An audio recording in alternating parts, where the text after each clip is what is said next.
Hey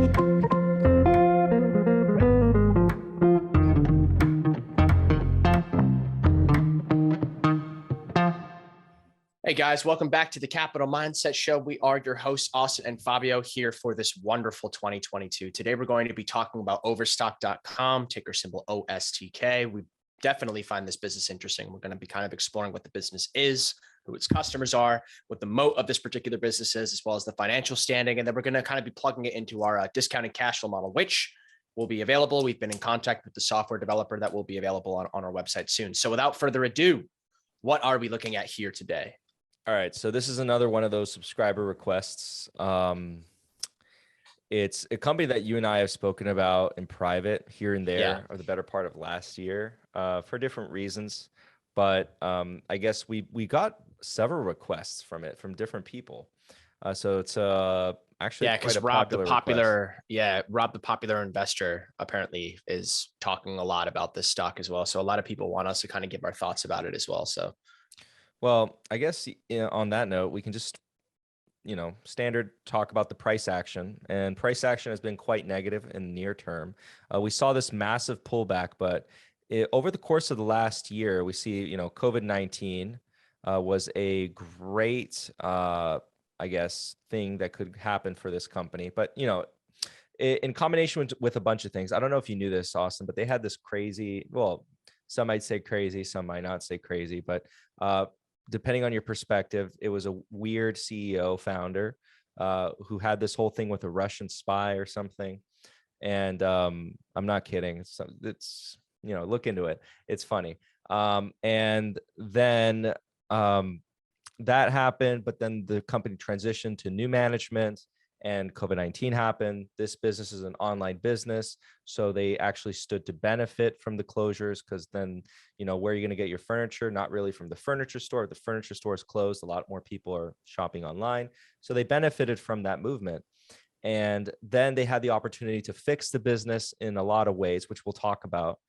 So you saw this massive price jump, right? From the lows. Let's say you didn't pick the lows, but let's say you got it at $8. You did fantastic even right now, right? So it's appreciated quite a bit. It's been quite volatile because the different forces, you could say, in the market are playing against or in favor of, depending on the time. So sentiment driven is what I'm trying to say. And it actually drives around different aspects of the business, not just the e-commerce play. We'll talk about the e-commerce because that's the main part of the business. And we'll talk about what some might call the call option on this business should that play out. And it's one way of playing the crypto space or just blockchain in general. Yeah, precisely. We'll talk about each individual part of the business when we get to it. But just on the price action, we do see some negative sentiment kind of creeping in. Will it change? Perhaps, but let's look at the fundamentals and then see if it's on our side, because we want to make risk-adjusted investments, right? We don't want to simply bet, right? Gamble on sentiment change or stuff like that. We want to see the fundamentals are on our side to the point where we can make an educated guess on what the future of the business will do. All right, so let's take a look actually at the investor. Yeah, I was just about to ask now, what is Overstock? Like, what are some of the things that Overstock sells? I mean, obviously I can see you kind of going into that now, but just sort of to like prime, who are the primary customers of Overstock? Is this a business to business to consumer type of business? Like, what am I looking at here today? So what we're looking at is mainly a online furniture store, right? Online furniture selling business, right? If you want to call it that. And literally from the name Overstock, they sell the overstocked items on inventory. So that's how they're able to supposedly get you the product at a cheaper rate, because they're selling to you the excess. And there's different companies that are actually... So what does that entail then? If they're selling you the excess, who are they then selling to in the first place in this instance? Is this like a business to business transaction, and then any of the excess then goes to you? Do you understand what I'm... Okay. Yeah. So I'll walk you through kind of like the beginning, or at least this is how the company got started. They may, slowly over time change that, but they sell furniture to you. And the name of the company stems from how they acquired the furniture.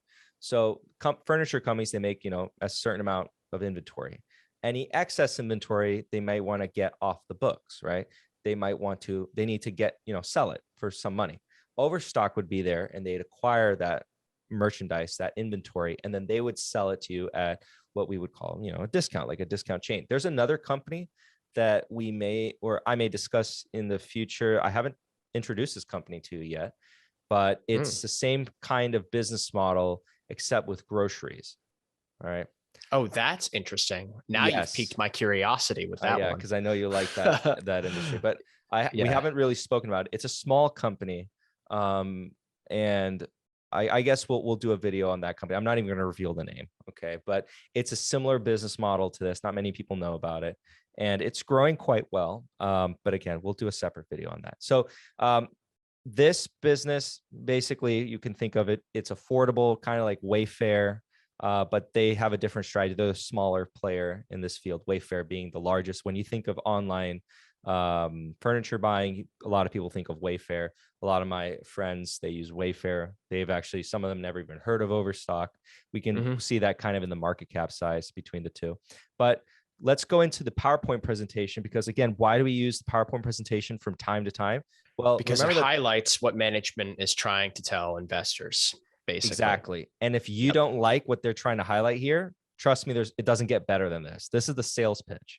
So if you look through this and you're like, I don't really like what they have to say, there's not really much deeper in the details. I mean, occasionally you'll find that, but this is kind of like a good smell test to see whether or not there's anything really under the hood. So if you're not impressed by this, you're probably not going to be impressed by anything else. All right. Again, looking here, we can see that they're trying to highlight some improvements in the business that I kind of touched upon. So they're improving their supply chain. They're improving their business model. So you see the drop ship model. So trying to be asset light. Okay, so not really anything too exciting. A lot of buzzwords. Again, yeah, this is basically just exactly what I would really want to see or expect to see from a business like this, a business that's selling products online, selling furniture online. I would expect to see exactly this. So we want to see, these are some highlights. This is what we like to see. Okay. They're kind of highlighting to us what we might want to think about going forward. Now, their numbers may be wrong. Their numbers may be right. Okay. So this 6% forecast GDP growth, how much of that is real GDP growth? That's the question. How much of that is inflation? Because if you look at real GDP, that might be a different story. We might have had a decline. So for an example, for those of you who need a little bit of a refresher on economics, let's say the GDP of a country grows by 10%, but it had inflation of 1%. In reality, sorry, not 1%, 11%.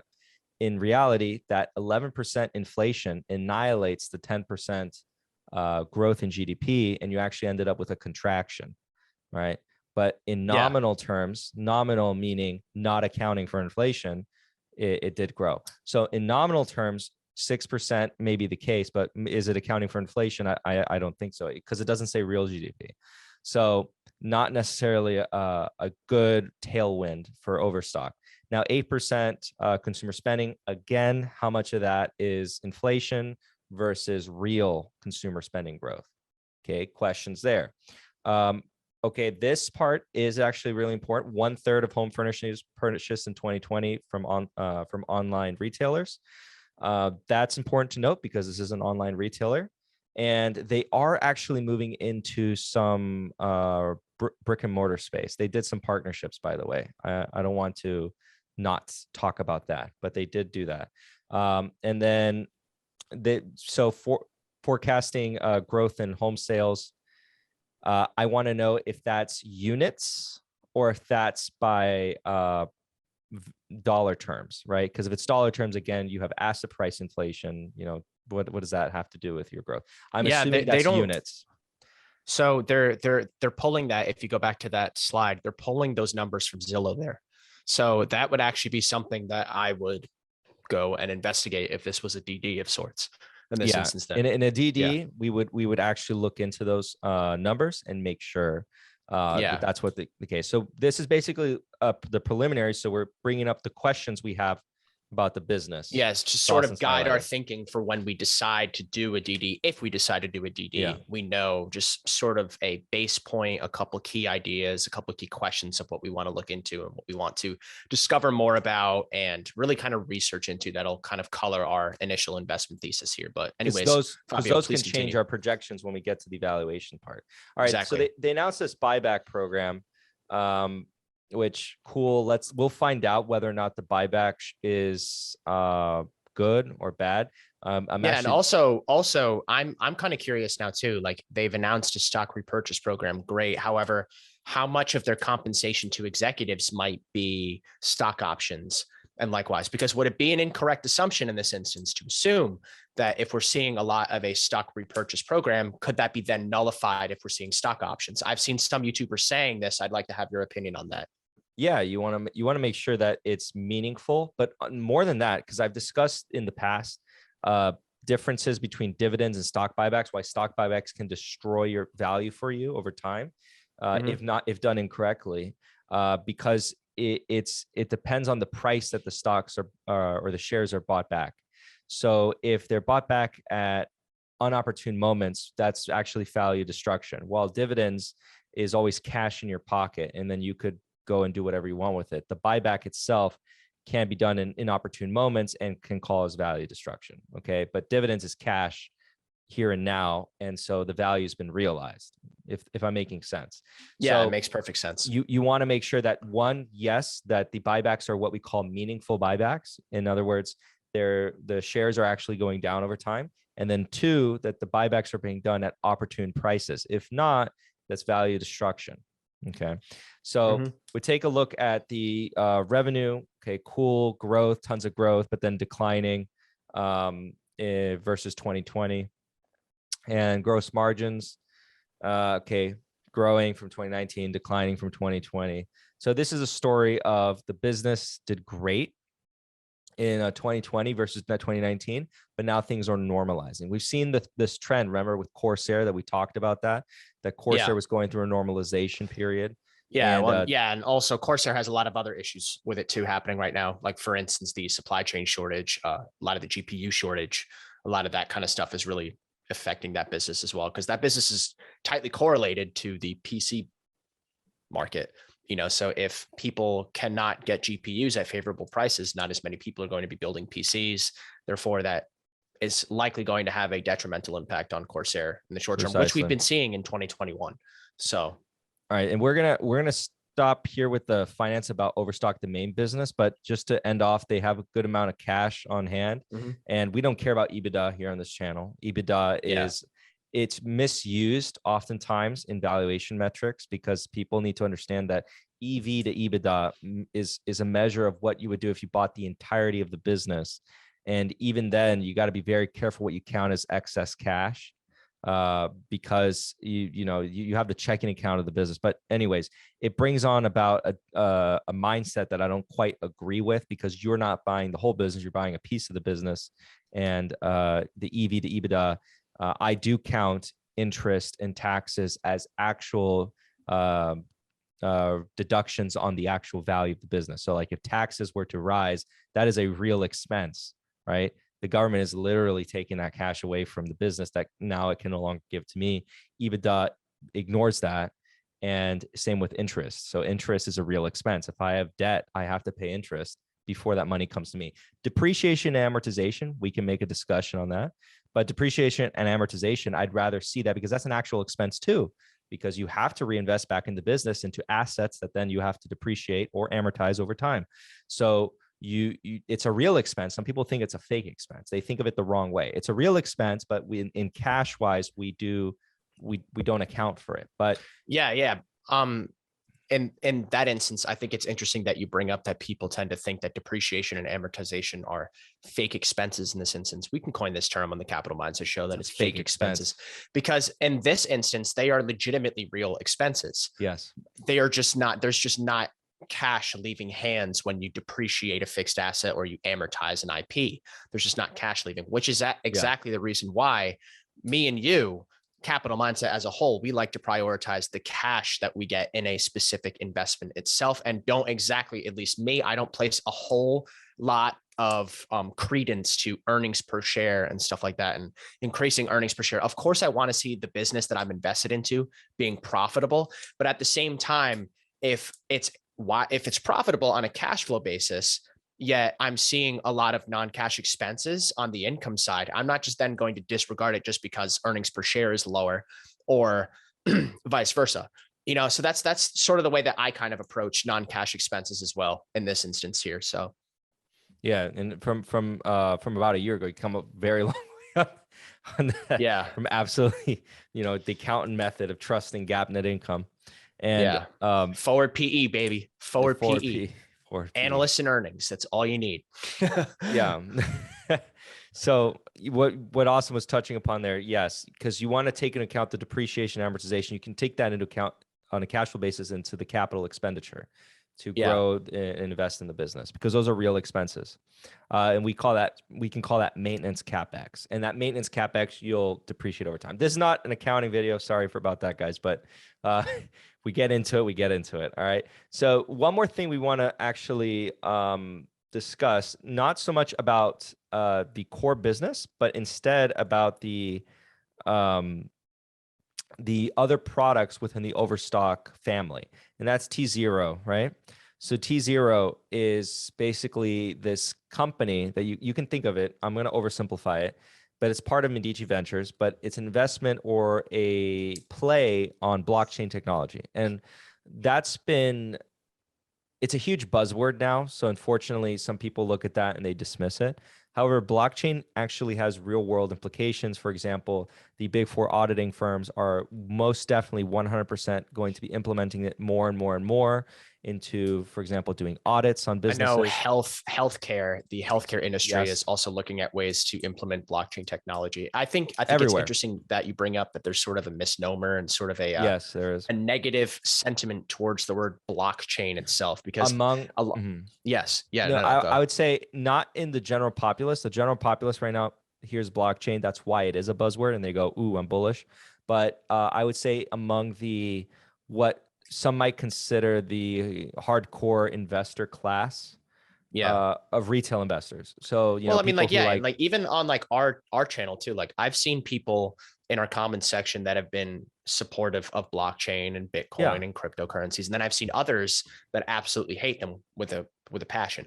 So even within our own community too, I can definitely see sort of this negative sentiment towards blockchain. But in this instance, would you please continue as to how T0 itself is sort of going to play into this blockchain strategy, and then how this relates to Overstock here? Well, I mean, it's just the potential. And, we've talked about potential in companies before. For example, Zillow is almost pure potential at this point. It has to execute. Okay. So you have to immediately, for me personally, what that does is it puts Overstock, if I were to consider it, in a non-core bucket. Okay. Because it is just pure potential. It doesn't mean that I won't invest in it. It just dictates like the size I'm willing to actually allocate towards it, because you don't want to, sure, I could, you could be right and it could, 1000x, but the risk adjustment to that is probably not worth it, because if you're wrong, right, and you put too much credence to that investment, it could severely hamper the future wealth that you would attain. Okay. In hindsight's 2020. So if like 10 years from now, you look at Overstock and you're like, wow, I could have put everything on the line and I would have been a multi-millionaire. Right. Mm-hmm. Well, be careful with that, because if you keep down that pathway of investing, you could end up losing a huge chunk of change, because you could have just been lucky. Right. So that being said, going back to it, this is a larger business. And then it has parts of the business that we can call as call options. So that's the benefit. So T0 is a call option on Overstock. It is not the core of the business. So let's kind of, and you kind of just touched on the nuance here and you kind of answered the question that I had, but maybe for some of our audience who might not even know, would you kind of walk us through the concept that you just iterated here, whereby you have the core and then you have what you refer to as the call option? And then would you also kind of give an example outside of even Overstock here, where you've actually used this specific concept itself? So basically with this, is we're looking at a business, right, that does X, right? But it Mhm. has other ancillary businesses within it that do Y, right?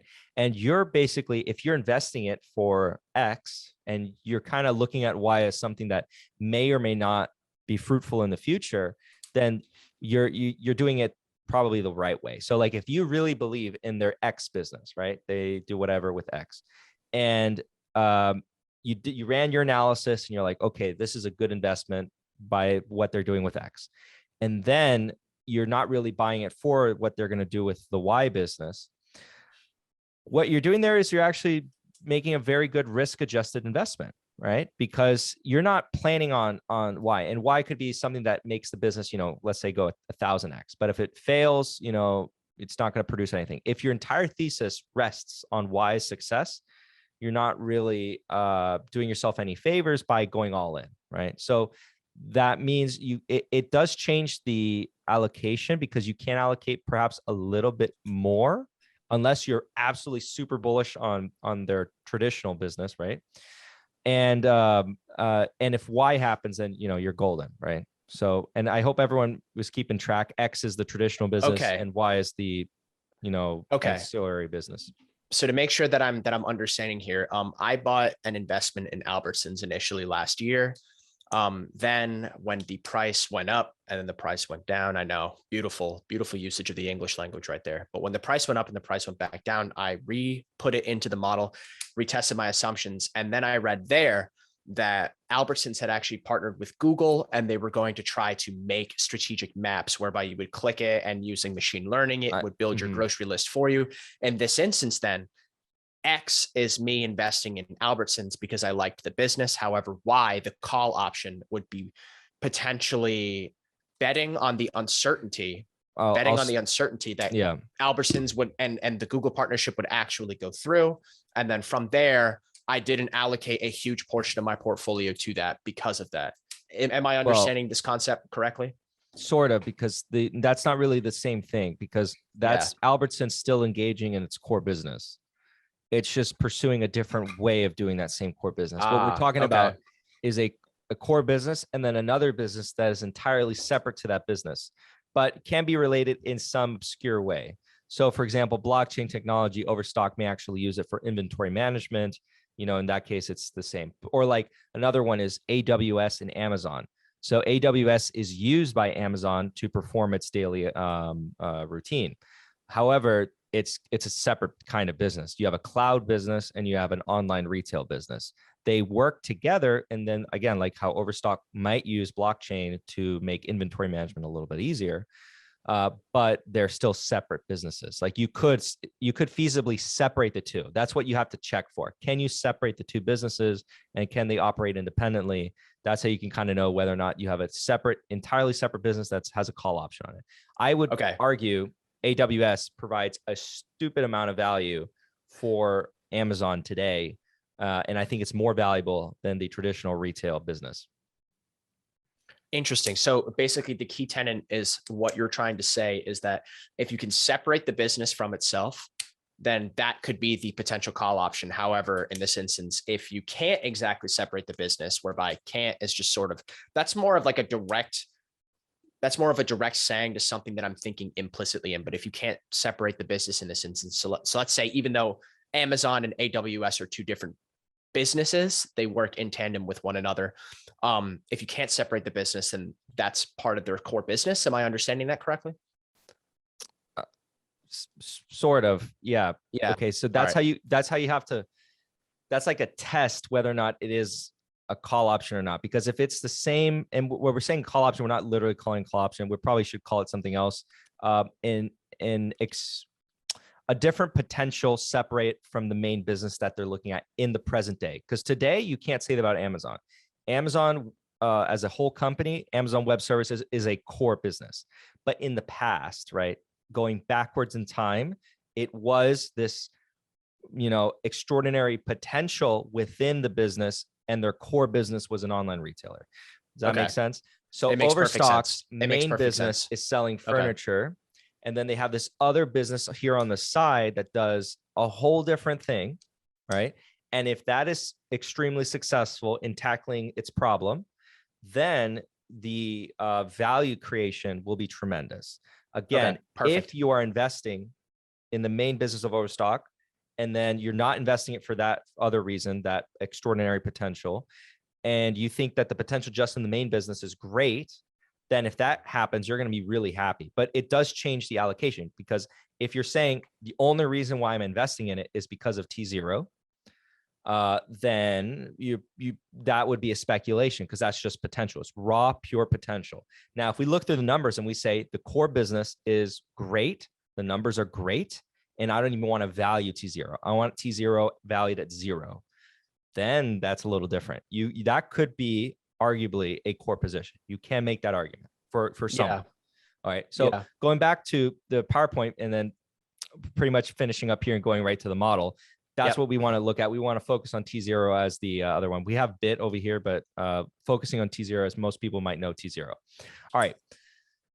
So hopefully with so far what we've discussed, Austin and I have helped shed some color on different like accounting nuances, and then some different ways of thinking about position Portfolio sizing, management nuances as well. because we've had some big questions to do a video on position sizing, and we need to do a video on that to dedicate just position sizing. But that was a little tidbit there. Yeah, this is like the little like first look type thing. Exactly. The preliminary analysis of portfolio sizing. Yeah. So analysts have this as a buy, and with a price target of 128.83. So if you want to just stop there and just take the analyst's word for it, there you go. There are a lot of channels that advocate for such an investing strategy. All right, here at Capital Mindset, we're going to take it through the model. And again, as Austin said, the model will be available pretty shortly. So let's say our required rate of return, we're going to do the historical market average. And right off the bat, if there is no dilution, if there's no buybacks, no dilution whatsoever, the share count remains the same, and it grows at 0%, you can, I almost forgot to change this. Let's do it. We're a longer term, but still, that brings us to a good position where we could arguably buy this, right? But that's, again, assuming no growth, really low required rate of return. Can we do the Capital Mindset standard required rate of return? We'll get there. Because some people might think that's too much. So the reason why I'm not putting any growth rates, right, is simply, well, actually, let's apply some decays, right? And I know some of you might be thinking, well, look at the buybacks. They've diluted the absolute living daylights out of you. Yes, but I'll say going forward, they don't have the necessity to, nor do I really want them to, based on these numbers. They're not incredibly expensive. We've talked about the nuance. Also, is this dilution related to an acquisition as well?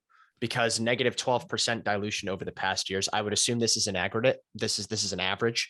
Have there been acquisitions that contribute to this dilution figure here? And then if so, moving into the future, would it be prudent to then assume, should they make acquisitions in the future, a lot of this would be done by equity? Or does this relate to the lowest cost of capital in the CFO strategy and employing the lowest cost of capital, which we've talked about plenty of times here on the show before? I can already tell, and I've added some new features that I'm going to be highlighting today, and these will be available day one from the model. So it's giving me the estimate WACC. And I'll just say I calculate WACC slightly differently. I won't get into it here, but I add a little bit more tidbits to WACC. But and I'll explain dilution accretion in a second. That's not good, the dilution accretion, but it is telling me right off the bat that the business has funded the majority of its new cash, right, through share dilution. It's raised a lot of capital through share dilution, and that's more recent. You have a question? So to make sure that I'm understanding this correctly, and to make sure the audience is understanding this correctly, you looked at the estimated weighted average cost of capital, and then more importantly, or maybe not more importantly, but also importantly, then the dilution accretion as well. And then that told you that these, no. Okay, no. I'm pausing on dilution accretion because I'll have to do a video on that alone. And I'm not even going to tell you what it is. So that way it's fair to the audience that you'll learn alongside them. I have no idea what that is right there at all. So I've never seen that before. And then it's showing a no debt to debt to equity, and what I'll explain in another video what CCR even is, because sorry, Coker, because it's my own measure now. But that's not for this video. But what I want to talk about here is they had a major dilution event, and you can see here in the a quick check with your eyes, the market cap versus the enterprise value. The enterprise value is lower. They have more cash than they have debt. I'm assuming that they have very little debt, and we know that the cash on hand is about $400 something million. So they didn't really fund anything with debt. Basically, they basically used equity. So I don't think going forward that, I mean, I'd have to see their interest rates, like what they're being offered, but I don't think that they should really do that going forward. I think they should actually maybe go more the debt route, get some fixed debt in there, because, you know, interest rates are really low at the moment, and the stocks looks really cheap. They might have done that when it was over $100 a share. So good on them if they did that. But the estimated WACC is about 13.24%, which is, you know, it's pretty high. That's pretty high. Okay. Yeah. That's what I'm looking at there. That's my smell test of whether or not I want them to dilute more, right? That's one way. Okay. So dilution accretion, again, we'll discuss that in another video, and I won't tell you what it is. All right. So let's assume some dilution though of 2%. So if we even assume some dilution going forward, then the story changes. We actually will have to assume some growth, but we're just there. Look at that. We're just there. So if you are looking for a 12% required rate of return, and you want to assume some dilution, not no dilution, but some dilution, you cannot assume decay. Okay. You're just about there with a 0% growth rate going forward, averaged out over 10 years. But, you know, your margin of safety is going to be quite low, because if they decay quite a bit, so for example, if they do decay at 2%, is that even a 10% required rate of return? Let's see. Okay, no, it still is, but if you wanted a slight margin of safety, not really. If we want to get a little higher, let's actually take a look at what growth rates we'd have to assume. Let's do a 13% down the middle. All right, so that's looking pretty good. So the overall core business may in fact seem promising. Let's actually put the 13% on the, well, let's actually increase the dilution amount too, because I'm curious and I kind of want to pick your brain here. Why do you think that they would dilute less? You indicated earlier that they're probably in a relatively strong cash position now to do so. Maybe some of these new ventures that they're going into will pay off. But why do you personally think that they'll be diluting less going into the future than they have been historically? well, because I would assume the CFO is going to look at their cost of capital and think that, okay, well, if our stock is cheap, right? Because they're doing buybacks, right?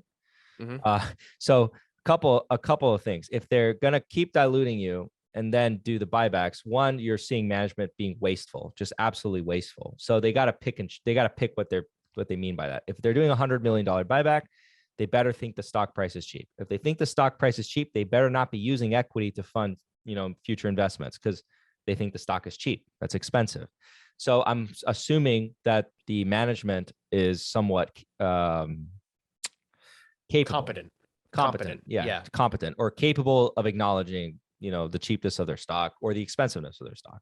So their stock may have been expensive at over $100 a share, because as we can see, it was probably at I don't know, if you're looking at an earnings basis, it was probably close to like 40 PE, which is fairly expensive. So I would say there, yes, please dilute, get that cash, invest it in the business, grow the business.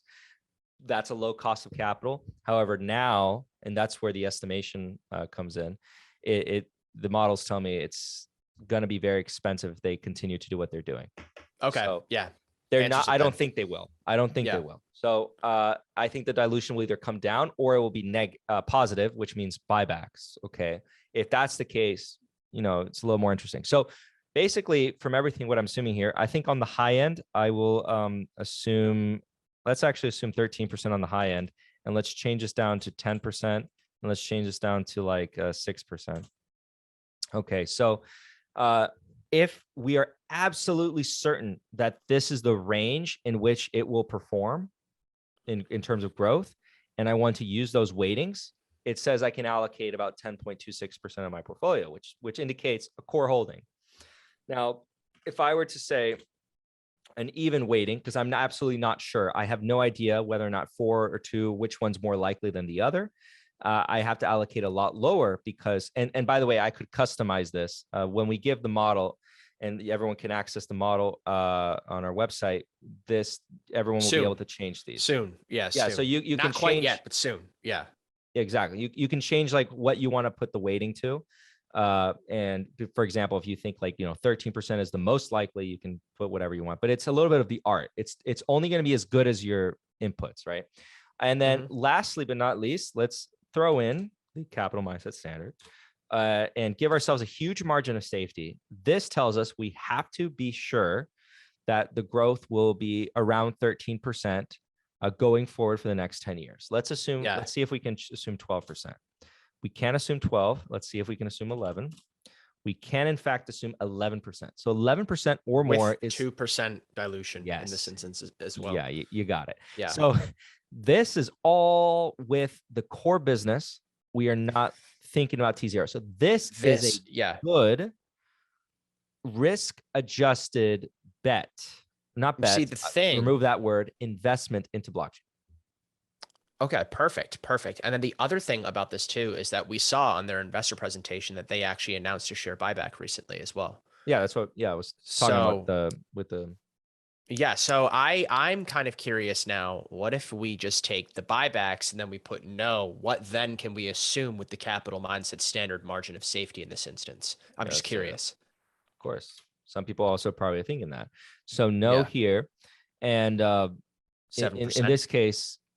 Sorry, what? 7% what? We could probably assume a 7% growth rate just by what the model's telling us in this instance.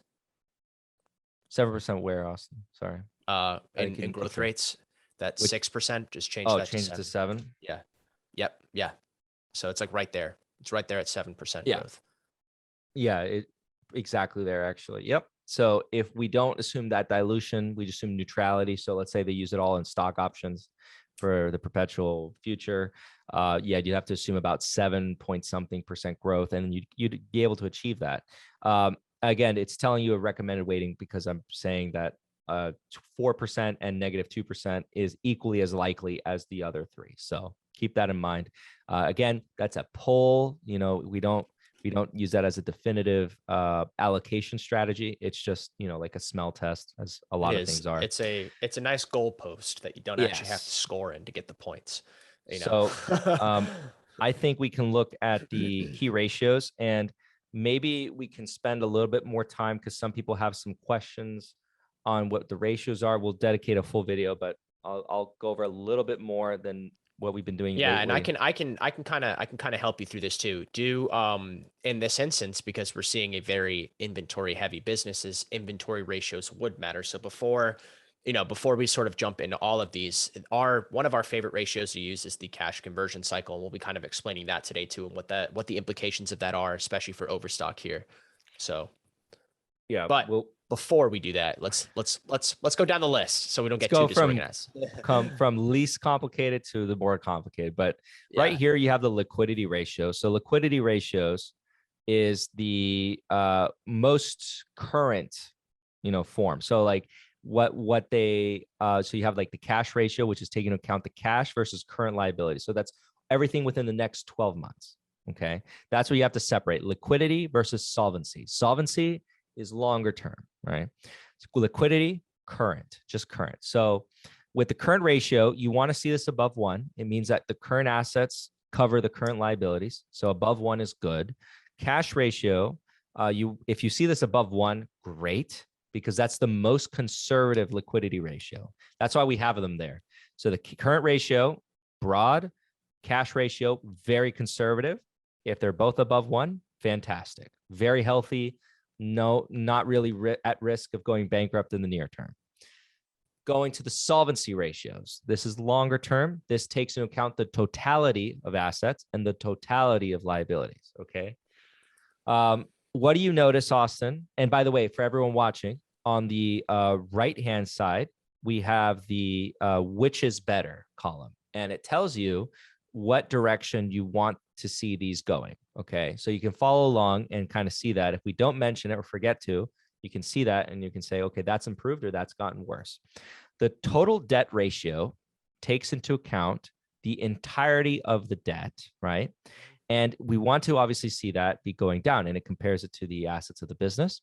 So the total debt ratio has been coming down as of recently. It's nearly been cut in half, right? So we see a very drastic improvement in this metric. And then we see the long-term debt ratio, which is simply the total, just all the debt. I think I tripped up on my words and I said the total debt ratio is all the debt. It's all of the liabilities. Let me be clear on that. The long-term debt ratio is the actual debt that you think of when you think of, I owe this money, right? But there's other forms of owing money. We know this with the new changes in the lease obligations. Remember that, Austin? The accountants love that. Oh yeah. Oh yeah. So, but it makes sense. It It makes a lot of sense though, because a lease is a debt. It's a liability. It's not really you can't mark it as an expense, as a cash expense, but it is a liability. It really is, because you owe that going forward. When you sign a lease agreement for 30 years, you got to put that in the balance sheet, right? I think that change was good. Okay. It was much more transparent, maybe more work for accountants, maybe more work for companies, but it was good in terms of transparency for the average retail investor, for like if you could spot it, right? Because now in this channel, hopefully you now spot it, that lease obligations, they are a form of debt. You can think of it that way because you owe that in the future. Yeah. All right. So long-term debt is the traditional idea of what debt is. Austin owes me $10,000 and he pays me over the course of blah, blah, blah years, like a bond, right? So that's that debt. And then the long-term debt to capital, pretty much the same thing. It takes into account long-term debt. And then debt to equity, that's looking at the equity portion of the balance sheet alongside with the debt. Again, in the dedicated video, we'll go into a lot more detail about how things are calculated, stuff like that. We going down to the profitability ratios. This is what we call a DuPont analysis, right? So it's pretty much an organization of those 5 things. And so if I ever say the word DuPont analysis, you guys can think of that, right? If you've seen this video. So gross profit margin, we want to see this going up. This is the cost of the business, or the amount it retains for the cost of its products. Yeah. So for those of you who might not have just gotten what he said, revenues minus cost of goods sold in this instance equals gross profit. Well, what is cost of goods sold? The cost of goods sold is the cost to sell the products themselves. So for this instance, if we have an inventory heavy business, let's say the Overstock bought a couch for $200. They sell that couch for $500. Their profit is now $300 in this instance. Profit? I'm being picky on you, Austin. Gross profit. Gross profit. Yes. So, because I know in our lingo, I know what you're talking about, just so we're consistent with the audience who may not be accountants. And then that way we kind of walk you through here. You might as well at this point. Now, gross profit's $300 for this couch that they just sold. Now they're going to have to pay expenses to then advertise that couch. They're going to have to pay the salaries of the people employed in the agency to sell that couch. They're going to have to pay insurance. All of this goes into what's known as operating expenses. And then gross profit minus your operating expenses equals operating income. Now, what happens is sometimes if you see too much of a spread between the gross profit margin and then the operating income margin, this can suggest for some businesses, but there's nuance here. This can suggest that there's scalability issues. And then after operating expenses, that's when you have, your tax payments, you have your interest payments, and then all of your other things. And then that equals net income, which is that net P margin. That's just net income divided by revenue. So that's how much net income is, how much after every single expense has been paid that the business is keeping. Yep. And it's net income on a GAAP basis. Yes. And hopefully that was a great explanation using my accounting we'll do skills. We'll do the best one in the video dedicated to this. This is just a brief rundown, but that was fantastic for the brief rundown. So ROA, ROE, more or less the same, but it takes into account net income versus assets or net income versus equity, right? So we want to see this obviously going higher, and it tells us the efficiency of the business. So those are like efficiencies. All right. So then we look at earnings quality. This is a unique measure of capital mindset. What you need to know, we always kind of say this, we want to see this above 1. Okay. You take the absolute measure. Yep. No, go, please. It's Yeah. the you take the absolute value of what you see there. So if you're ever looking at it and you see it as negative, just turn it into a positive and you're good to go. Free cash flow margin, you want to see this going higher.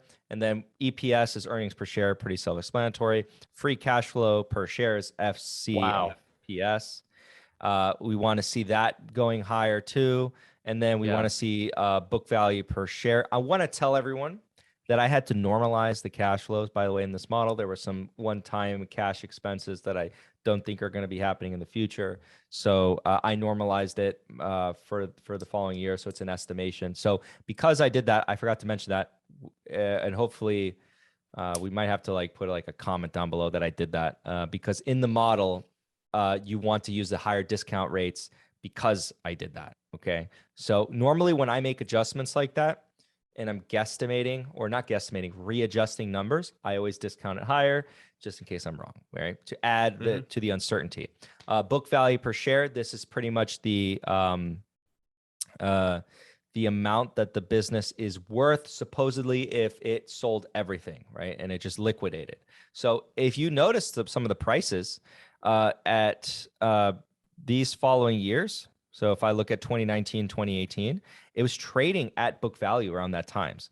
So at 2019, the end of 2019, it was 292, and I think it was close to that in very early 2020. So you could have gotten it literally at book value. My question now is, we know that book value per share is assets minus liabilities divided by shares. All right, guys. Sorry for that brief interruption. We're gonna leave or we're gonna start where we left off. And Yeah, we're going to awesome. start where we left off, and it's a question that I have actually on book value.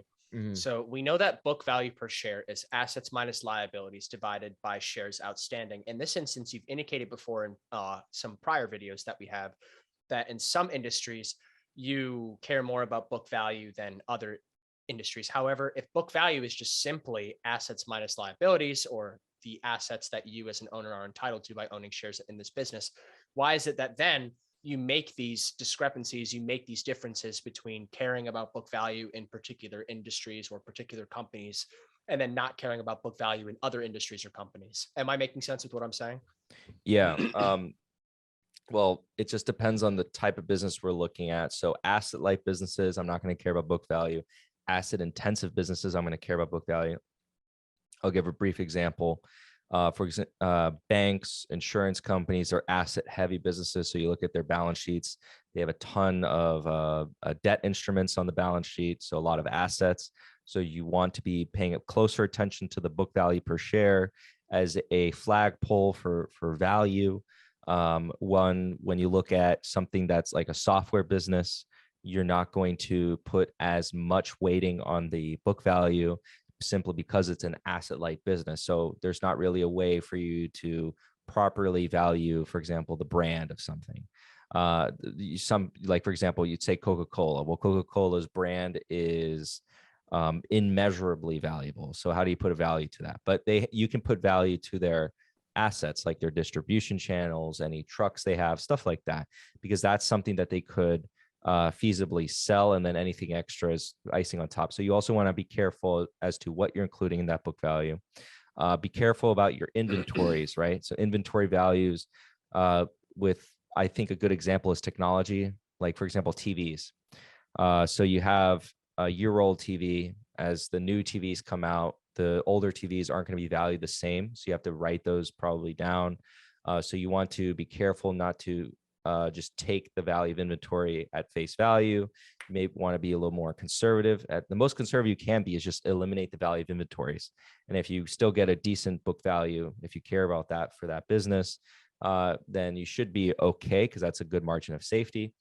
And then if they're managed to sell any of the inventory at whatever cost, you'll be happy because you were happy with a more conservative book value. I hope that kind of makes sense here. But with this business, I wouldn't care too much about the book value. It's not as asset intensive as others. It is going to be inventory heavy, but not so much anymore, because they're moving over to the dropship model, which means they're not going to be carrying a lot of inventory on hand. So it's going to be even less of an indicator of book value. But that being said, when it's a company that I don't care about book value too much and I can get it at book value, that's pretty much indicative of something that is extremely cheap. Now, the fundamentals may be terrible, and that may be why it's cheap. So you don't want to just say, oh, low book value, therefore buy. That's what people think value investing is. I go with Warren Buffett's description of value investing, and that value investing is just investing. So if Yeah. you're taking a growth company and you're buying it when it's undervalued relative to its future growth, that's value investing. Everything is value investing. There's no other form of investing. People like to pigeonhole value Would you investing. actually kind of elaborate on that more? Everything is value investing. There's no other form of investing. Would you kind of actually elaborate on that more? And then we can kind of cover some of the activity ratios with this business before we wrap up the show here today. Yeah. So in the finance world, you may have, if you watch financial TV like CNBC or Reuters or anything like that, or even your finance textbooks, they'll segregate the different forms of investing, such as value investing, growth investing. I will say dividend investing actually is a legitimate category of investing, and then non-dividend investing. I think those are the true subcategories of value investing, but I think all investing is value investing because value is relative, right? So if something is expensive on a PE basis, like whatever that means, expensive, right? Because people say the average of the market is 15 over long periods of time. So anything above 15 is expensive. Well, Peter Lynch put it beautifully that, well, in the 1980s, he was talking about how that's not necessarily the case. Because if it's, for example, a PE of 40, but it's growing at 40+%, it's actually relatively cheap. He created the PEG ratio, or he utilized the PEG ratio a lot. And it stemmed from that time period. So it's relative. It's still a value. So for example, something is a PE of 40, and I tell you it's going to grow 50% plus every year for the next 10 years. Let's say we had that scenario before us and somehow you knew that, that's a value play. Or that's not a value, but that is a value, right? And so all investing is value investing. If you're buying a stock and you think it's undervalued for whatever future performance it is, you're just investing, and that is value investing. Now I said that the only two valid categories I would say is dividend investing and non-dividend investing, right? So some investors prefer dividends, some investors prefer non-dividends for whatever reason. Some say for tax reasons, but in essence, those are two valid preferences that investors can have. And then there's the investors that don't care, right? They don't care if it's dividends, non-dividends, they don't care. So now kind of touching on this as well, unless you were about to go here, because I see a common trend on YouTube where a lot of people talk about, oh, I'm a growth investor. I invest in growth companies. If I'm understanding what you're saying, even the concept of wanting to invest in growth companies is a derivative of value investing. Whereas most people tend to see value investing as, investing into blue chip companies, et cetera, so forth. No. Yeah. What you're saying, all of it's value investing. The only legitimate forms of sub-investing is dividend investing and then non-dividend investing. If you're buying a stock because you think it's undervalued, you're value investing. Yeah. And then, and it's just, that's why I say Buffett's right. The only form of investing is value investing. Value investing is just investing. So calling it or subdividing it into growth and value doesn't make too much sense, because if you're a growth investor and you're buying a stock because you think it's undervalued, in the word undervalued, you are value investing. If for some whatever reason you think you're buying something because it's overvalued, and why are you buying it? I don't know. So growth investing just comes to a belief, or it stems from the belief that value investing is something that's not growing and is cheap on a price to book, on a PE, but that doesn't make any sense, because value investing assumes that it's a value, right? And so if it's cheap, right, on what, again, I always say whatever that means, cheap relative to what? So let's say it's cheap because you're using that arbitrary category of 15 average PE and it's trading at 10 PE. But the thing is having a decay, not a growth rate, but a decay rate of like 5%. That it could be expensive. That's not a value, that's expensive. So it's relative. And then again, I go back to that example of a company trading at a 40 PE. Well, on that traditional, it's not traditional, it's more like neo neo finance, right? Way of thinking about things. It looks expensive, blah, blah, blah, but it's again growing at 50%. That's not expensive. That's relatively cheap. And if it does that for 10 years, that's very cheap. So I hope that makes sense, right? Yeah, it makes perfect sense. And now kind of going back to the activity ratios now, what are going to be some key indicators that you're kind of looking for in this preliminary analysis of Yeah. OSTK And right by the now? way, if you guys think this is a long video, this is the preliminary analysis. I think we'll rush over some of these things because we have the preliminary video out here. But when we do a deep Yeah. dive on this company, we'll spend more time on like the little nuanced nitty gritty details. But this video serves as like, see if we're even interested. But to answer Austin's question, I want to see cash conversion cycle again going lower. You can look at the right column. If you're following along, it tells you what you want to see as a trend. Again, we're going to have a video dedicated to explaining these ratios because we've had some people request that. And then we'll cite that video if anyone ever asks in the future what these ratios mean. It's not every ratio in existence. And by the way, eventually, as you get good at this, you can create your own ratios because there are certain things that each investor, right, wants to value more in terms of what their criteria are for investing. Yeah, and But also these are, especially too, it'll vary by industry, it'll vary yes, by business, etc. Like there's a yeah, lot of nuance when it comes to ratios because I see a lot on YouTube, people just taking one ratio and then Xing every company in existence. What I'm starting to realize after my first year of investing with you, Fabio, actually, is that you almost can't even compare industry by industry ratios from industries across industries. Like it almost kind of baffles my mind why people continue to do that. For instance, not that they might be comparing the profit margin of like Disney and like Coca-Cola, but let's say, for instance, I've seen people completely X stocks because the book value is, or like price to book ratio is over like 1 or something like that, but they're not taking into account the nuance that each industry has in relation to price to, or like each industry has in relation to book value per share. I can't So imagine someone actually putting that out there as a video. no, Like that's incredible. I see stuff like this all the time, or people legitimately just being like PE ratios under 20, therefore not investing. Under Literally 20. doesn't What do you mean doesn't under matter. 20? No, over 20. Sorry, doesn't matter what the business is. Doesn't matter what the the current financial, the cash position of the business is. Those None are of the that people matters. who invested in AT&T. Not that everyone who invested in AT&T thought that, but guarantee a lot of those people were buying AT&T Yeah, because high dividend, low PE, without any regard to the prospects of the business, which were for a while terrible.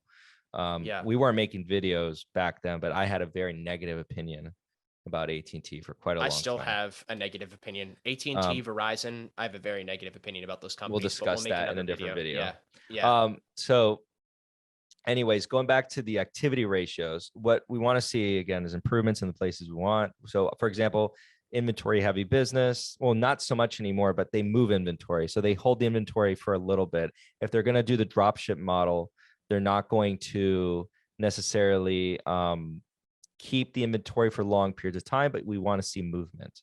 And so the cash conversion cycle is really important. What we like about this business, because they are that inventory light business, they're getting the cash really quickly, really nicely. So that's beautiful. A negative cash conversion cycle is a very good measure. Normally with a lot of companies, you'll see a positive, but positive doesn't mean it's bad. But you just want it to lower the better. So if negative, we actually want to see the absolute value going up. So for example, negative 20 is better than negative 15, right? Mm-hmm. But if it was positive, 20 is worse than 15, if that makes sense. Yeah. So again, they're pretty good. So it's kind of though more indicative of how they operate this business. And again, as they go to the dropship model, this probably will get better. So no surprise there. And that's pretty much it. So I'll say my final thoughts. Actually, Austin, how about you go first on your final thoughts? Give us the breakdown of what you think about Overstock. We got this request from a lot of our subscribers, so we know there's interest out there. Interesting play. Interesting play. Yeah. If I'm being honest with you, actually, this stock, Fabio, it requires a DD video. It Okay, does. then we're gonna do the DD video. You guys don't even have It to does. ask. We're gonna No, do the DD video. So, because, and here's why. mhm. I'm interested in this business, but I want to do more research. Why not make a deep dive video on it? It's talked about. There's obviously a tremendous amount of popularity. We can go in depth with this. We can go in depth into each one of these businesses, into some of the call options that we talked about earlier, into what the financial ratios mean, as well as bringing up some of their competitors, everything. We can do a Okay, very, very in-depth video about this. So let's do it. Let's give it to the people. All right. So I agree with you. I think as far as if someone was looking for, or if I was looking for a way to get into an entity that was investing in blockchain, this seems like an interesting way to do it. So it's not as leveraged to that technology. But so for example, I do think blockchain is the future in a lot of ways. Again, the big four are going to be utilizing blockchain all over the place. I know that for a fact. And then by extension, a lot of companies that are inventory heavy are going to be using blockchain technology to make inventory management easier.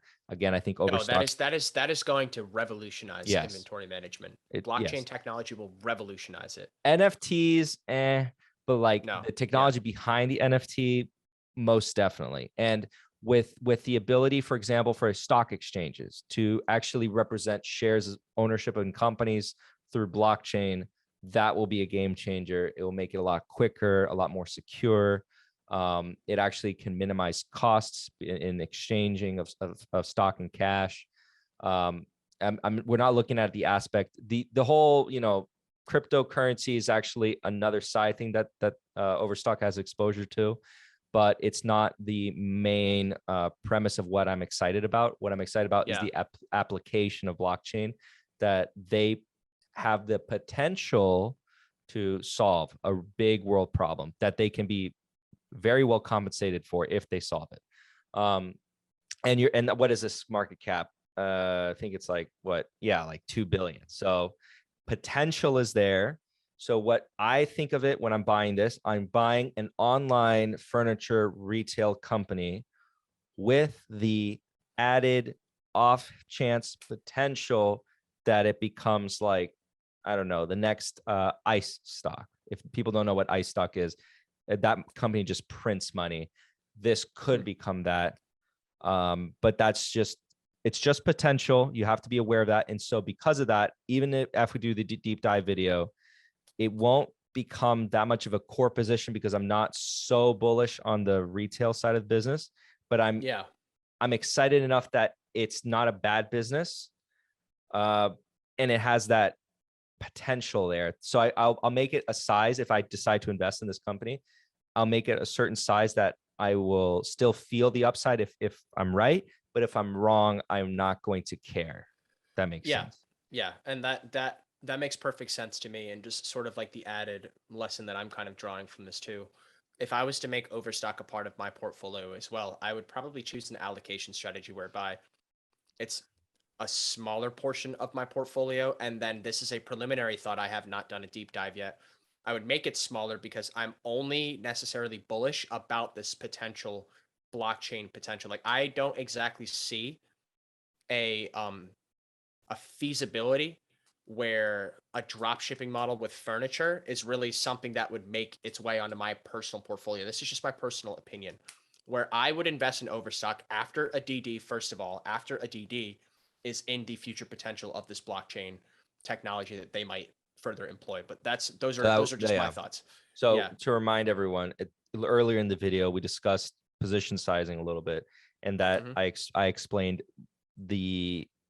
what angle you would be going at this. Austin's going at this from the angle that he doesn't really care about the furniture or the core business. He's literally looking at it as basically a speculative investment into blockchain. So it Yeah. makes entirely sense that what he's saying is he's going to make it smaller than as if someone who was looking at it from the perspective that they were interested in the core business with the added Yes. call option. If I'm Exactly. just unpackaging that and then Yeah. reminding Yeah. I everyone know. Yeah. what we spoke It about. wasn't exactly English. I know. No, But no, no, no. You said I'm just connecting what we said in the beginning of the video, perfect. Perfect. because this is like a little connect at the end of the video. So if you Yeah. guys have stuck with us to the end, if you guys enjoyed this content, please leave a like, and then leave a comment down below if you thought we missed something, or if you want to add some thoughts about Overstock. Or Maybe, also if there's points that you want us to look into while we do a deep dive, especially because these deep dive videos, as much as they are for us, they're also for you guys, our audience as well. yeah, And we something you want love us to doing them. focus on. Yeah. Yeah. On that note, guys, watch out for that deep dive video. We'll probably do it a week from the posting of this video, within the week. So it will take us a little bit to do the research. We went through some of the questions we're going to answer. When we do the deep dive, we'll kind of brush through some of the things we already discussed, and we'll focus mainly on what we found, and then adjust our assumptions in the model, and then we are going to make a conclusion on whether or not we're adding or not adding to our portfolios. Mm-hmm. Well, with that being said, we are your hosts, Austin and Fabio. This is the Capital Mindset Show. If you've liked what you've seen here today, please be sure to share the video. It really, really helps out the channel. Please be sure to visit our website at capitalmindset.org. And then please be sure to like, comment, and subscribe. And we'll see you guys later. Take care.